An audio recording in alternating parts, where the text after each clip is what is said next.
here in Belen. It's a concrete line ditch, the main MRGCD ditch. Put a new 15-inch head gate. They use a 12. There used to be a 12 here, so they saw cut the concrete and put the head gate in, and then they put typically they put CMP, but they asked if we could put PVC, and we let them. There's 15-inch pipe. There's a 4-inch air vent set a foot above the high water line. And then it stair steps down, and then they're leveling their field.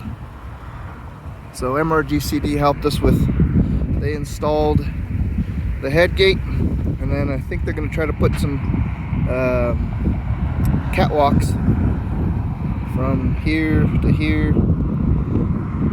and then they installed the 15-inch pipe up until this point. Their right-of-way ends right there, and then the contractor's doing all the work from here on down.